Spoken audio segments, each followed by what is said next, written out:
पर्यटक एवं तीर्थ स्थलों के लिए लोकप्रिय बिहार प्रांत की पावन भूमि वैशाली नगर, जहां 2616 वर्ष पूर्व अवतरित हुए जैन धर्म के 24वें तीर्थंकर और वर्तमान शासन नायक भगवान महावीर स्वामी की जन्म स्थली के नाम से विश्व में सुशोभित है। इस तीर्थ पर अनेक प्राचीन जैन मंदिर स्थित है, जिस कारण ये तीर्थ संपूर्ण जैन समाज की आस्था का प्रमुख केंद्र माना जाता है। क्षेत्र पर यात्रियों के लिए भोजन एवं आवास की समुचित व्यवस्थाएं हैं। तीर्थ क्षेत्र के दर्शन कर अपने जीवन को सार्थक करें। बिहार के पटना से वैशाली की दूरी महज 70 किलोमीटर है, जहां बड़ी ही आसानी के साथ देश के कोने कोने से भक्त पहुंचकर प्रभु दर्शन का लाभ प्राप्त करते हैं। आप भी ऐसे अति प्राचीन तीर्थ का दर्शन वंदन कर स्वयं को धन्य करें।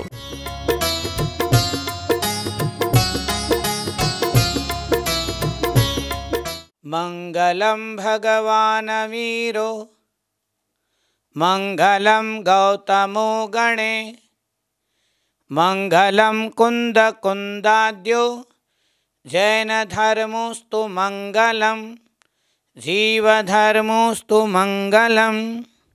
महानुभाव, आचार्य पूज्यपाद स्वामी द्वारा विरचित 3 प्रकार के ग्रंथ हैं।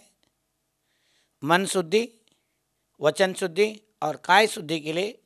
मन शुद्धि के लिए समाधि तंत्र और इष्टोपदेश, वचन शुद्धि के लिए जैनेन्द्र व्याकरण और काय शुद्धि के लिए आयुर्वेद ग्रंथ की रचनाएं की हैं।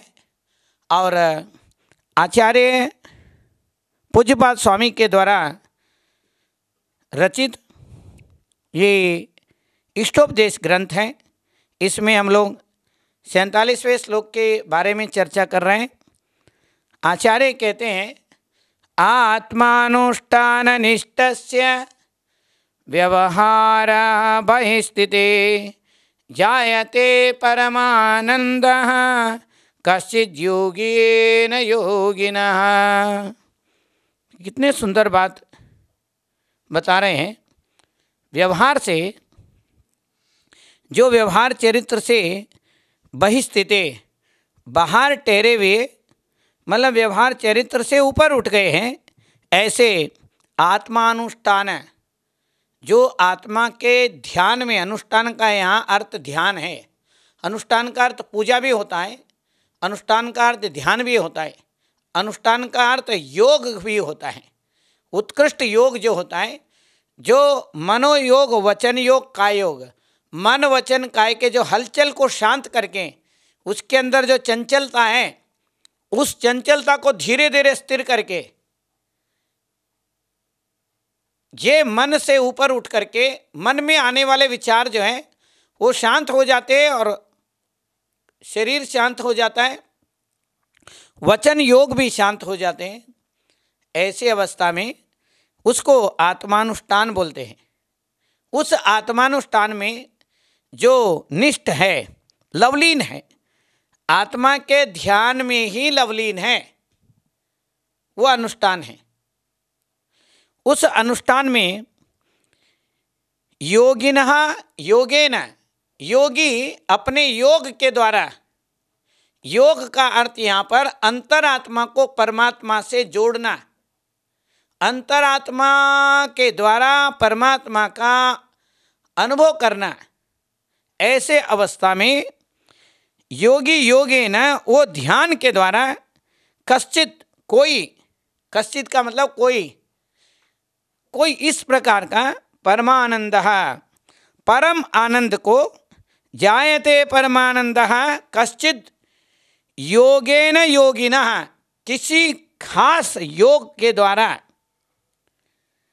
परमानंद को प्राप्त कर लेते हैं। मतलब ध्यान के द्वारा, योग का उत्कृष्ट रूप ध्यान है, धारणाएं, समाधि है। ध्यान, धारणा, समाधि, यम, नियम, आसन, प्राणायाम, प्रत्याहार, धारणा, ध्यान, समाधि, ये 8 प्रकार के अंग, अष्टांग योग हैं। और ये जो है यम नियम, आसन, प्राणायाम, प्रत्याहार, धारणा, ध्यान और समाधि, ये 8 प्रकार के अंग हो गए। इन 8 अंगों को जो धारण करते हैं वो योगी होते हैं। योग में जो परायण हो जाते हैं वो योगी कहलाते हैं। योगी कौन हो सकता है? योगी तो मुनिराज हो सकते हैं, साधु संत साधक हो सकते हैं, और श्रावक भी योग को धारण कर सकते हैं, और वो भी योगी हो सकते हैं, परंतु उनके अवस्था के हिसाब से वो भी योग धारण कर सकते हैं। तो योग जो है वो बहुत ज़्यादा उत्कृष्ट जो है आगे के अवस्था में होते हैं। छोटे अवस्था में, कम अवस्था में वो गुणस्थानों के हिसाब से हमारे आचार्यों ने बताया। 7वें गुणस्थान के ऊपर की अवस्था जो होती है वो निश्चल, निर्विकार और निर्विकल्प होता है, और उसके नीचे की अवस्था जो ध्यान में होते हैं वो निर्विचार तक पहुंच जाते हैं, और निर्विकल्प के पास तक जा करके वापस आ जाते हैं। छठे गुणस्थानवर्ती संत यदि साधना में लीन है, असली में अंतरंग में है, तो वो जो है 7वें और 8वें गुणस्थान के, 6ठे और 7वें गुणस्थान के बीच में झूलते हैं। अगर एक बार 8वें गुणस्थान को प्राप्त कर लिया फिर रुकते नहीं हैं। एक तो या तो केवल ज्ञान हो जाता है या 11वें गुणस्थान से वापस आ जाते हैं। महानुभाव कि आचार्य पूज्यपाद स्वामी कहते हैं इस काल में केवल हम 7वें के इधर की अवस्था में, मतलब लौटने की अवस्था में तो हो सकते हैं, निरतिशय 7वें के निरतिशय अवस्था तक पहुंच सकते हैं, और सातिशय में पहुंचेंगे तो फिर आगे चलते रहेंगे।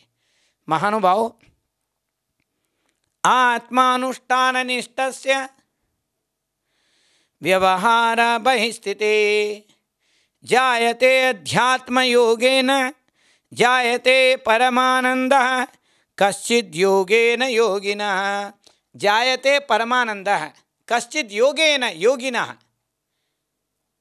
कि जब कोई ध्यान में बैठता है बिल्कुल आनंद उत्पन्न होता है। आत्मा का स्वरूप ही आनंद है। आनंदम ब्रह्मणो रूपम, ये आत्मा का स्वरूप आनंद है। आनंद को छोड़ करके कुछ नहीं है। जब आनंद को व्यक्ति झेल नहीं पाता है, ज़्यादा देर तक आनंद को झेल नहीं पाता है, क्योंकि इसको, मनुष्य को दुख ज़्यादा होता है, सुख बहुत कम होता है। वो भी सुख, इंद्रिय सुख को सुख मानता है, मान रहा है नहीं। तो जो आत्मा से उत्पन्न होने वाला है वो सुख नहीं है, वो आनंद है।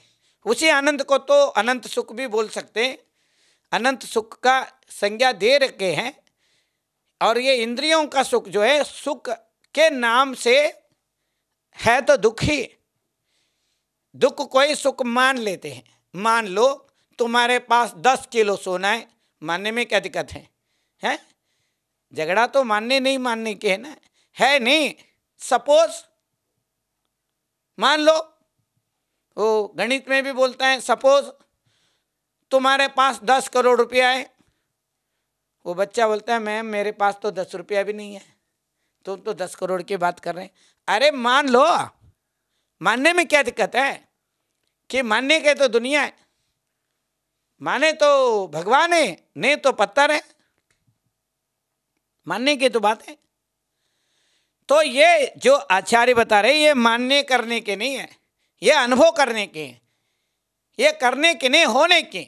होने में तो मान्यता करने में तो मान्यता चलते हैं, मान्यता है करो, हमारे मान्यता ऐसे ऐसे करो, तुम्हारे मान्यता ऐसे ऐसे करो। अगर ऐसा नहीं करोगे तो झगड़ा शुरू।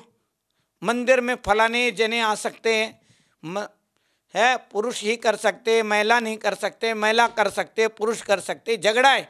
अगर आप ध्यान में बैठ जाओ, आपको महिला पुरुष कोई पूछे तो मुझे बता देना, ध्यान में भगवान के आसपास हो जाओगे तो कोई मना नहीं करेगा। तो महानुभाव, आचार्य कह रहे ऐसे विशेष आनंद का अनुभव होने लग जाता है उस साधक को।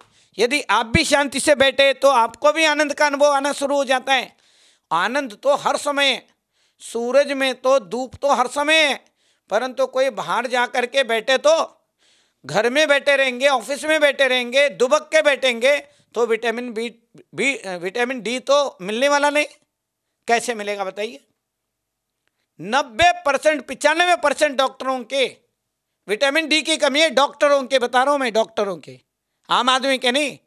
डॉक्टरों के विटामिन डी की कमी है और विटामिन B12 के भी कमी है। तो कहने का आशय यही है शरीर नरम हो गया, क्योंकि उसको गर्म मिलता ही नहीं है। धूप से जो गर्माई मिलती है, जो ऊर्जा मिलती है, वो घर में बैठ के नहीं मिल सकती। जो आनंद ध्यान का है वो बिना ध्यान के नहीं मिल सकता है। आचार्य कह रहे हैं आत्मानुष्ठान निष्ठस्य, आत्मा में आत्मा का होना आत्मा का अनुष्ठान है, आपे में रहना। जब हम गुस्सा करते तो आपे से बाहर हो जाते हैं, बोलते भाई साहब आप आपे से बाहर हो रहे हो। और ज्यादा गुस्सा करते तो अरे भाई साहब ने तो आपा खो दिया, खो दिया। आपे में रहो। वो जो चौकीदार बोलता ना जागते रहो, मतलब जाग रहे हैं तो आपे में है। प्रमाद में आ गया, प्रमत्त हो गया तो आपे में नहीं है। प्रमाद ही व्यक्ति को अपने व्यक्तित्व से दूर कर देता है, ध्यान से दूर कर देता है। और जब ध्यान में होता है तब बता रहे हैं व्यवहार से ऊपर उठ गए हैं। उसमें ना बड़ा है, ना छोटा है, ना व्रत है, ना नियम है, उससे भी ऊपर। व्रत तो ले रखा है, व्रत में रहते हुए और ऊपर उठ गए। वहाँ नियम अनियम का कोई भेदभाव कुछ नहीं है, कहाँ बैठे हो ये कुछ नहीं है। पर वो अब शरीर में रहते हुए शरीर के भान ही नहीं है, शरीर का विचार ही नहीं है, शरीर के तरंगे नहीं आ रहे हैं। और वो आनंद का एक आनंद का अनुभव के अलावा कुछ नहीं है। वो कुछ कर रहे हैं ध्यान में, कुछ भी नहीं कर रहे हैं। ध्यान में कुछ करने का नहीं होता है। लोग सोचते कि ध्यान में क्या करना है जी, ये तो ऐसे हो गया। उपवास में क्या क्या खाना बताइए, उपवास का खाना बताओ, नवरात्रों का है 10 लक्षण का वो बताओ, क्या क्या खाना है, बादाम का पानी पीना है क्या क्या खाना है, किस किस में क्या क्या मिलाना है। अरे खाने का नाम उपवास नहीं भाई, व्रत नहीं। वृत्तिर्भोजनम तस्य अभावा व्रतम। वृत्ति 4 प्रकार का भोजन है, उस वृत्ति का अभाव करना व्रत है। व्रत का मतलब भोजन सामग्री का इवन पानी तक का नहीं लेना 24 घंटे तक, एक व्रत है। और उससे 24 घंटे और करेंगे तो 2 व्रत हो जाएंगे। मुनिराज जब व्रत करते हैं उनके 2 हो जाते हैं 48 घंटे का। 48 घंटे तक कुछ नहीं लेना होता है। तो ऐसे जब मुनिराज ध्यान करते हैं उसमें कुछ भी नहीं आता है, केवल आनंद आता है। कोई भी ध्यान करेगा केवल आनंद का ही अनुभूति होती है और किसी चीज का अनुभूति नहीं होती है। महानुभाव जायते परमानंद, परम आनंद आता है, आनंद नहीं परम आनंद आता है। बोले होते ना बड़ा आनंद आया, और वो इंद्रिय सुख में करते बड़ा मजा आया। आनंद और मजा में अंतर है। आत्मा का है वो आनंद है, उसमें किसी का इंटरफेरेंस नहीं है, उसमें किसी चीज की जरूरत नहीं है। और मजा में जरूरत है, हाँ वो देख के मजा आ गया, घूम के मजा आ गया, खा के मजा आ गया, गाने सुन के मजा आ गया, इत्र सूंघ के मजा आ गया, गर्मी में खड़े होके मजा आ गया, ठंडी में खड़े होके मजा आ, और बहुत बढ़िया शिमला जैसे लग रहा है। लग ही रहा है ना, है नहीं ना, है लगते लगते लग जाता है लगते लगते शाम हो जाती है और बाद में नींद लग जाती है। ये भी एक प्रमाद है।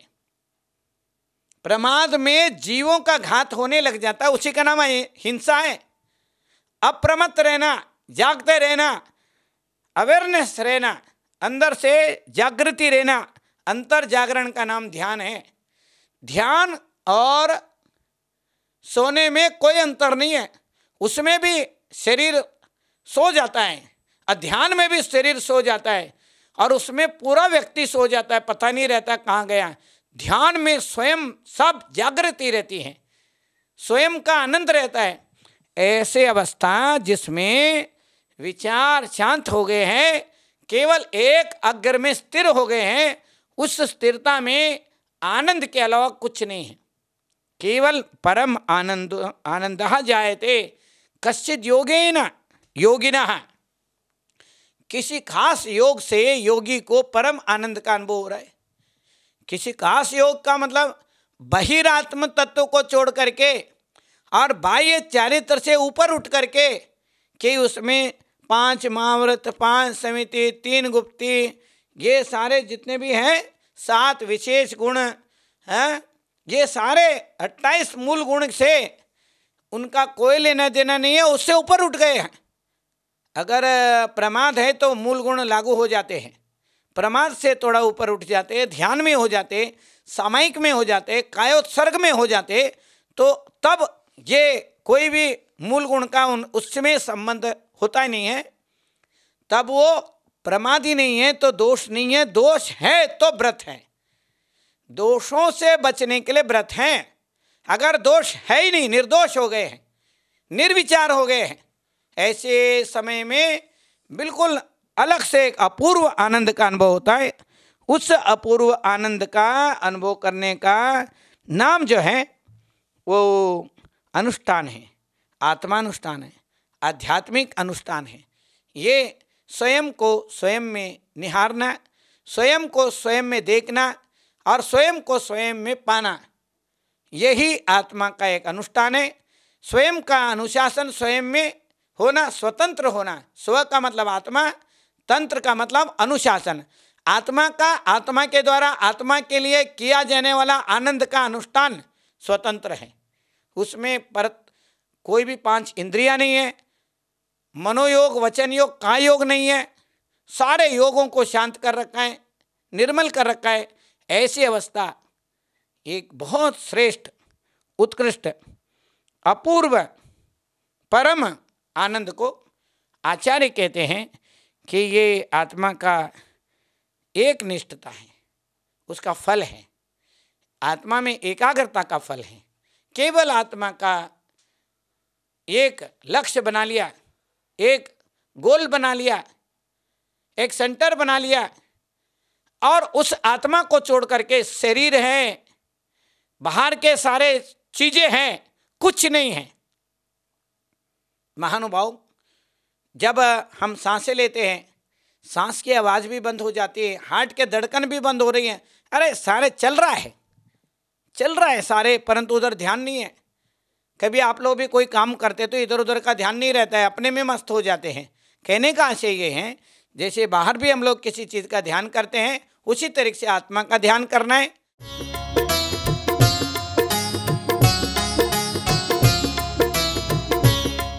पर्यटक एवं तीर्थ स्थलों के लिए लोकप्रिय बिहार प्रांत की पावन भूमि वैशाली नगर, जहां 2616 वर्ष पूर्व अवतरित हुए जैन धर्म के 24वें तीर्थंकर और वर्तमान शासन नायक भगवान महावीर स्वामी की जन्मस्थली के नाम से विश्व में सुशोभित है। इस तीर्थ पर अनेक प्राचीन जैन मंदिर स्थित है, जिस कारण ये तीर्थ संपूर्ण जैन समाज की आस्था का प्रमुख केंद्र माना जाता है। क्षेत्र पर यात्रियों के लिए भोजन एवं आवास की समुचित व्यवस्थाएं हैं। तीर्थ क्षेत्र के दर्शन कर अपने जीवन को सार्थक करें। बिहार के पटना से वैशाली की दूरी महज 70 किलोमीटर है, जहां बड़ी ही आसानी के साथ देश के कोने कोने से भक्त पहुंचकर प्रभु दर्शन का लाभ प्राप्त करते हैं। आप भी ऐसे अति प्राचीन तीर्थ का दर्शन वंदन कर स्वयं को धन्य करें।